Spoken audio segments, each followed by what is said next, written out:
Hello दोस्तों, कैसे हैं आप लोग। उम्मीद करता हूं कुशल मंगल होंगे। कुशल मंगल रहना भी चाहिए। जैसा कि हम आपके लिए लगातार सीटेट की एक से एक इम्पोर्टेंट क्लास ला रहे हैं। आज जो सीटेट की क्लास है वो पेडागोजी है, तो आपके लिए बेहद इंपॉर्टेंट है। ईबीएस पेडागोजी की क्लास है और जिसे आपको क्या करना है, करके एग्जाम में बैठना है और आपके लिए एग्जाम में बेहद कारगर साबित होने वाली है। तो कह रहा पहला क्वेश्चन ही देख लेते हैं। तो पहला क्वेश्चन कह रहा साथियों, एक विद्यार्थी के अवांछनीय व्यवहार, वांछनीय नहीं, अवांछनीय व्यवहार को परिवर्तित करने का सबसे प्रभावी तरीका क्या हो सकता है। मैंने आपको एक टैगलाइन क्लास पढ़वाई थी। टैगलाइन क्लास जाकर के आप हमारे प्लेलिस्ट में देख सकते हो। उस क्लास से बहुत ही जल्दी से क्वेश्चन सॉल्व होंगे। बस हमें नेगेटिव और पॉजिटिव वर्ड को देखना है, ठीक है ना। तो चलते हैं। पहला कह रहा है कि भाई दंड को थोपना, नेगेटिव कह रहा है ये हो नहीं सकता। नजरअंदाज करोगे तो भी नहीं हो सकता।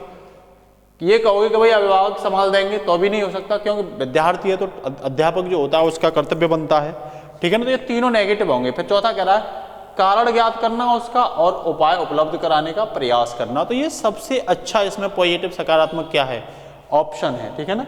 इसका ही अगर आप सॉल्यूशन देखोगे तो देखो ये साफ तौर पर कह रहा है कक्षा प्रबंधन शिक्षक के विचार, योजना, कार्य शामिल करने होते हैं, व्यवस्थित वातावरण बनाते हैं वहाँ पे और सीखने को बढ़ावा देते हैं। कह रहा कक्षा प्रबंधन संसाधनों से विद्यार्थियों की सीखने की गतिविधि बढ़ती है और व्यवहार के प्रबंधन के लिए ये अनिवार्य रूप से एक मानवीय संबंध कौशल है। क्या है, मानवीय संबंध कौशल। तो यहाँ आपने ये देखा कि सबसे ज़्यादा जो फोकस किया जा रहा है वो सकारात्मक वर्ड पे किया जा रहा है। किस पे किया जा रहा है, सकारात्मक वर्ड पे। तो इसके साथ ही नेक्स्ट दूसरा क्वेश्चन देख लेते हैं हम लोग। क्या कह रहा है दूसरा क्वेश्चन, कह रहा है छात्रों की समालोचनात्मक सोच, समालोचना की बात कर रहा है। कौशल के विकास को बढ़ावा देने के लिए आमतौर पर शिक्षण रणनीति को अपनाया जाता है। तो कह रहा कौन सी वाली को, कह रहा बहुविकल्पी परीक्षा देना, ये तो नहीं हो सकता। कह रहा छात्रों के लिए महत्वपूर्ण ऐतिहासिक तिथियों की समय सीमा तैयार करना। भाई ऐतिहासिक तिथि तो आप रटवा रहे हो, वहां कंठस्थ करवा रहे हो, तो ऐसा भी नहीं है। कह रहा छात्रों को ऐसी वर्कशीट देना जिसे उन्हें अपनी पाठ्य पुस्तकों में प्रस्तुत तत्वों को याद करने की आवश्यकता हो। भाई ये चीज तो करवानी ही नहीं है। फिर क्या कह रहा है, कह रहा पक्ष या विपक्ष पर बहस के लिए छात्रों के सामने कथन प्रस्तुत करना। जैसे लाल बहादुर शास्त्री हमारे सबसे महान प्रधानमंत्री थे, इस तरीके के आप पक्ष और विपक्ष दो, बच्चे की तर्क शक्ति बढ़ेगी और बच्चा क्या हो जाएगा, कौशल शक्ति का विकास कर पाएगा, ठीक है ना। तो कौशल शक्ति के विकास के बढ़ावा देने के लिए ये सबसे बढ़िया रणनीति है, ठीक है ना। यहाँ आप देख सकते हो समालोचनात्मक सोच होनी चाहिए, ना तो आलोचना। समालोचनात्मक मतलब बराबर बराबर, ठीक है ना। तो कह रहा समालोचनात्मक सोच और सृजनात्मक सोच एक दूसरे के विरोधी नहीं बल्कि पूरक होते हैं। दोनों का उद्देश्य सत्य है, एक सड़क पर रहता है और दूसरा शूट के बाद, ठीक है ना। नेक्स्ट कह रहा है विभिन्न शैक्षणिक तकनीकी क्या हैं जो एक शिक्षक अधिगम अक्षमता वाले छात्र के लिए नियोजित कर सकते हैं। कौन सी तकनीकी हैं, कह रहा अतिरिक्त समर्थन, चर्चा परियोजनाओं का काम।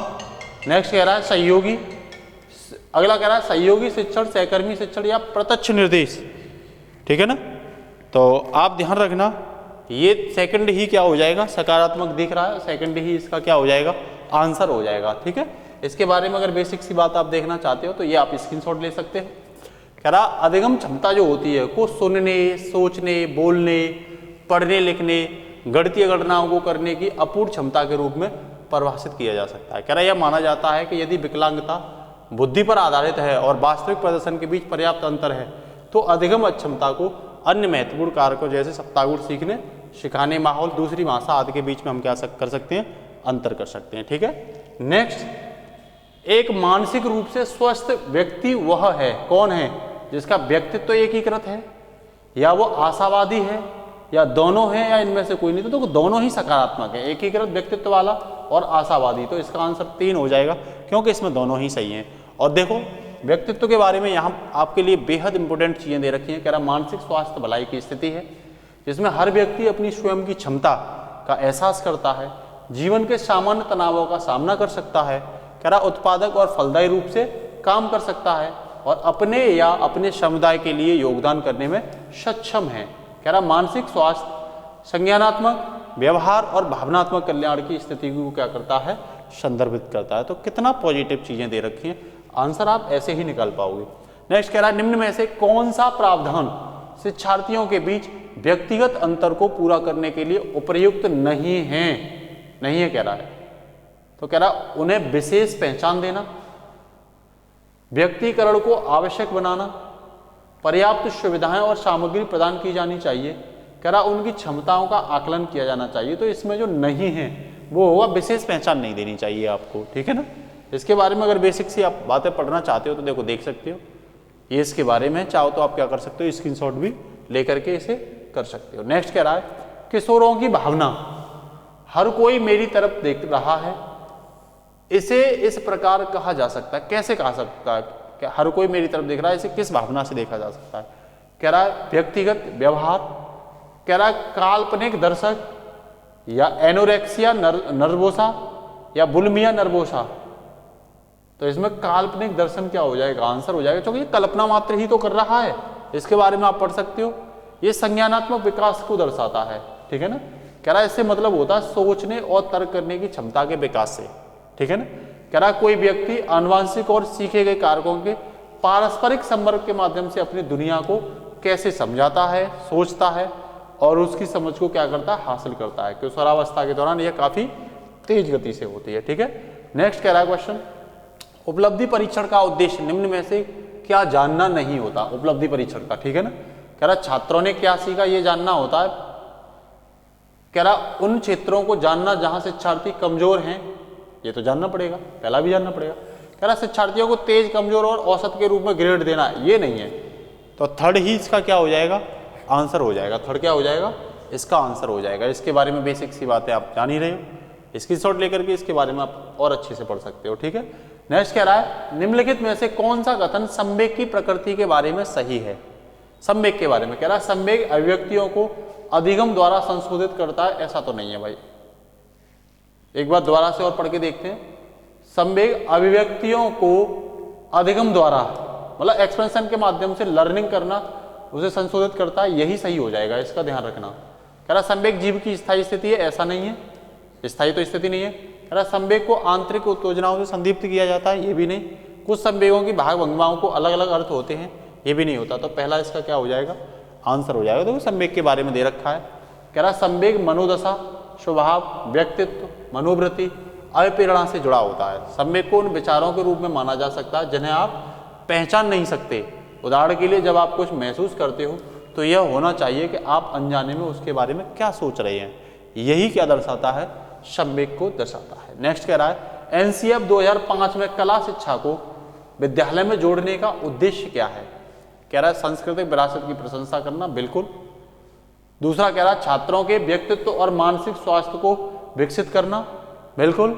तो ये दोनों ही क्या हो जाएंगे, इसके आंसर हो जाएंगे।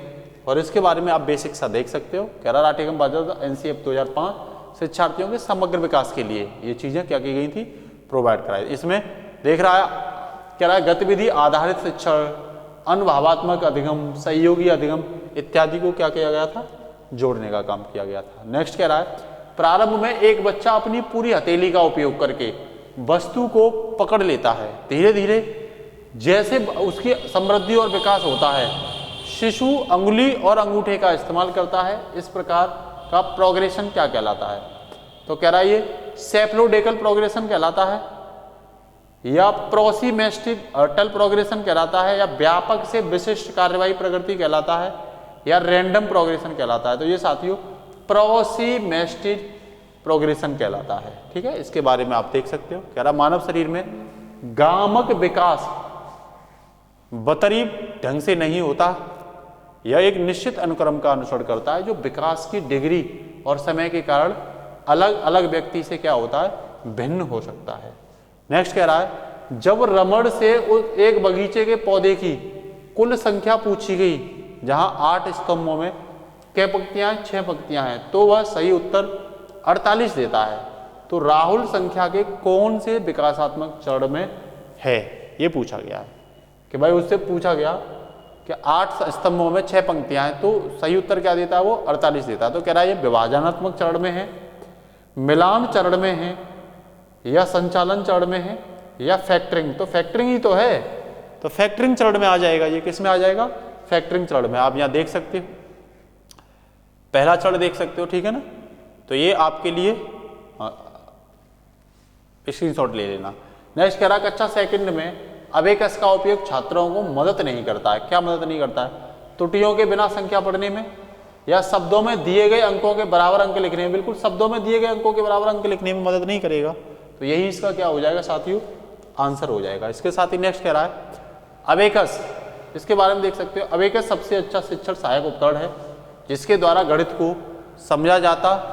जो बच्चे अबेकस का उपयोग करते हैं वे संख्याओं को अच्छी तरह से समझते हैं, वे देख सकते हैं कि वे गणित में क्या क्या कर रहे हैं और उन्हें इसका जवाब क्यों मिला। छोटे बच्चों के लिए अमूर्त अवधारणाओं को समझना कठिन होता है, इसीलिए अबेकस का क्या किया जाता है? प्रयोग किया जाता है। ठीक है। इसके साथ ही नेक्स्ट कह रहा है गणित की पाठ्य पुस्तक में सामग्री का संगठन होना चाहिए। कैसी? शिक्षक के अनुसार या पाठ्यक्रम के अनुसार या छात्रों के अनुसार। तो ये आपको पता है छात्र केंद्रित सामग्री होनी चाहिए, ना कि शिक्षक या विद्यालय केंद्रित। ठीक है ना। तो इसके बारे में आप देख ही रहे हैं, ये बेसिक सी बातें हैं। कह रहा है एक शिक्षक के रूप में आप कक्षाओं में बच्चों के साथ काम करना शुरू करते हैं। आपके पास कुछ सामग्री है जो आपको सिखानी है। दूसरे शब्दों में आपके पास एक पाठ्यक्रम है, वह पाठ्यक्रम पाठ्य पुस्तक में बहुत ही सीमित है।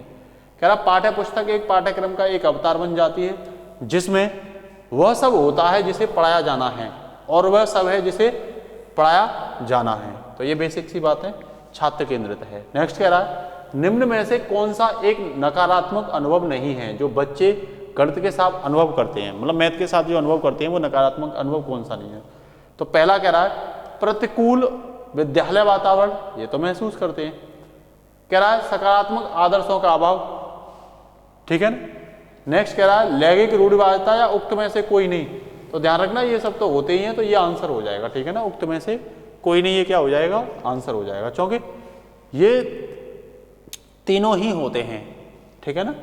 तो नेक्स्ट कह रहा ये आप देख ही रहे हो गणित सीखने की दिशा में भय के निर्माण से जुड़े कक्षा और घर के वातावरण से संबंधित कारण है। कह रहा गणित डर के बहुत ही सामान्य कारणों में से एक गणित के साथ नकारात्मक अनुभव है। कह रहा है ये निम्न में से एक या एक से अधिक संबंधित हो सकते हैं, जैसे प्रतिकूल विद्यालय जलवायु, ऐसे विद्यालय जहां बेहद कठोर अनुशासन के साथ पाठ्य पुस्तकों के सख्त पालन के साथ पाठ्य का विस्तार किया जाता है। तो ये सब उसके लिए विपरीत हो जाता है। नेक्स्ट कह रहा है निर्देश, सबसे उपयुक्त विकल्प का चयन करके निम्न प्रश्नों के उत्तर दें। प्राथमिक कक्षाओं में बच्चे गणित से क्या सीखते हैं, गणित में क्या सीखते हैं, इसका आकलन नहीं करना चाहिए। किसके आधार पर? कह रहा है तर्क कौशल का विकास, गणितीय अवधारणा की समझ, गणितीय भाषा का विकास, या गणित की समस्याओं का जवाब देने में यथातथता। तो यही चौथा क्या हो जाएगा? इसका आंसर हो जाएगा। बेसिक सी बात आप देख ही रहे हैं। कह रहा गणित संख्याओं, आकार, मात्रा और पैटर्न का अध्ययन है। बिल्कुल। गणित की प्रकृति तार्किक है। बिल्कुल सही बात है। यह तर्क पर निर्भर करता है और बच्चों के साथ दिन प्रतिदिन के जीवन में सीखने को जोड़ता है। ठीक है। इसके साथ ही नेक्स्ट कह रहा है जोड़ और घटाव के आधार पर शब्द की समस्याओं को हल करने के लिए छात्रों की योग्यता का आकलन करने के लिए मूल्यांकन रूबिक्स है। कह रहा समस्या की समझ और सही समाधान का लेखन। कह रहा समस्या की पहचान या सही संचालन करना। नेक्स्ट कह रहा गलत आंशिक रूप से सही, पूरी तरह से सही। फिर कह रहा है समस्या की समझ, प्रदर्शन करने के लिए संचालन की पहचान। फिर कह रहा है गणितीय रूप से समस्या का प्रतिनिधित्व। फिर कह रहा है समस्या का समाधान और समस्या का प्रस्तुतिकरण। देखो यहाँ पॉजिटिव दिख रहा है, तो यही इसका क्या हो जाएगा? हर तरीके से यहाँ कोऑर्डिनेट करने की बात की गई है, तो 4 इसका आंसर हो जाएगा। ठीक है ना। आप देख रहे होंगे रूबिक एक विशेष प्रकार के काम या प्रदर्शन का आकलन करने के लिए उपयोग किए जाने वाला क्या है? मानदंड को स्पष्ट करने का एक समूह है। ठीक है। इसके साथ ही नेक्स्ट कह रहा है सबसे उपयुक्त रणनीति जिसका उपयोग धन के अतिरिक्त कौशल को आंतरिक बनाने के लिए किया जाता है। कह रहा रोल प्ले, मतलब भूमिका निभाना, बहुत सारी समस्याओं का समाधान। कह रहा ICT का उपयोग। फिर कह रहा मॉडल का उपयोग। तो सबसे उपयुक्त जो रणनीति है जिसका उपयोग धन के अतिरिक्त कौशल को आंतरिक बनाने के लिए किया जाता है वो रोल प्ले है। क्या है? Role play. बेसिक सी बातें आप देख रहे होंगे। कह रहा रोल प्ले यह एक ऐसी तकनीक है जो छात्रों को बातचीत तथा यथार्थवादी स्थितियों का पता लगाने की अनुमति देती है। कह रहा यह छात्रों को जोड़ने का तरीका सिखाने के लिए एक उपयुक्त तरीका हो सकता है। कह रहा गतिविधि, पैसे या किसी भी अन्य वस्तु के अतिरिक्त के इरादे के आधार पर प्रतिभागी अपने स्वयं के समान क्या करते हैं? भूमिका निभा सकते हैं। इसी को हम रोल प्ले कहते हैं, मतलब भूमिका निभाना। नेक्स्ट कह रहा है बेन हिले सिद्धांत के अनुसार ज्यामिति में चिंतन के 5 स्तर हैं। कठोरता बेन हिले सिद्धांत के किस स्तर का प्रतिनिधित्व करती है?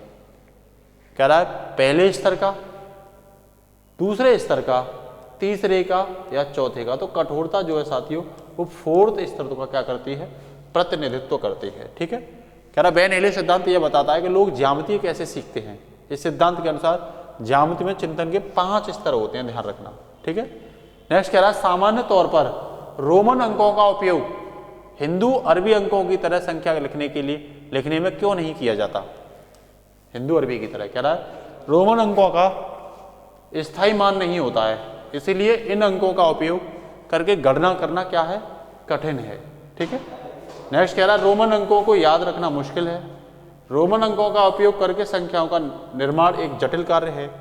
कह रहा बच्चे अंग्रेजी वर्णमाला और रोमन अंकों के साथ भ्रमित होते हैं। देखो ये नेगेटिव भ्रमित होना, जटिल नेगेटिव, मुश्किल नेगेटिव। अब देखो कह रहा गणना करना ये क्या हो जाएगा? स्थानीय मान नहीं होता, इसीलिए इन अंकों का उपयोग करके गणना करना कठिन होता है। ये है इसका राइट आंसर। ठीक है ना, इसीलिए नहीं किया जाता है। कह रहा है प्रतिदिन के जीवन में हमें कई चीजों की मात्रा निर्धारित करने की आवश्यकता होती है जो हम उपयोग करते हैं या पार करते हैं, जैसे परिवार में सदस्यों छात्रों में, इसी के बारे में कह रहा है वो। ठीक है ना, आज का लास्ट क्वेश्चन कह रहा है अच्छा गणितज्ञ होने के लिए किसमें सक्षम होना चाहिए? जब आप अच्छा गणितज्ञ बनना चाहते हो तो किस चीज में सक्षम होने चाहिए? पहला कह रहा है अधिकांश सूत्रों को याद करना, दूसरा कह रहा है कुछ ही समय में समस्या को हल करना, तीसरा कह रहा है अवधारणाओं के संबंध को समझना, लागू करना और संबंध बनाना।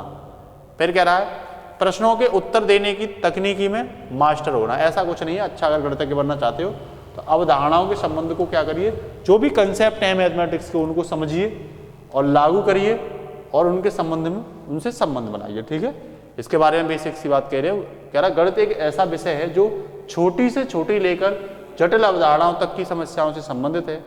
इसमें मूल जोड़ व मुश्किल त्रिकोणमिति भी शामिल होती हैं। कह रहा है शिक्षार्थी से अधिक ध्यान देने व समझने की क्षमता की मांग करता है। यदि शिक्षार्थी अवधारणा को समझता है तो केवल वह इसके उपयुक्त स्थिति में लागू कर सकता है। तो साथियों आज के लिए इतना ही, फिर लाएंगे आपके लिए शानदार क्लास। लगे रहिए, जब तक हमने जो क्लास डाल दी है उनके साथ अच्छी लगती है तो इसे ज़्यादा से ज़्यादा शेयर सब्सक्राइब करवाइए। आज के लिए इतना ही, नमस्कार, जय हिंद, अलविदा साथियों।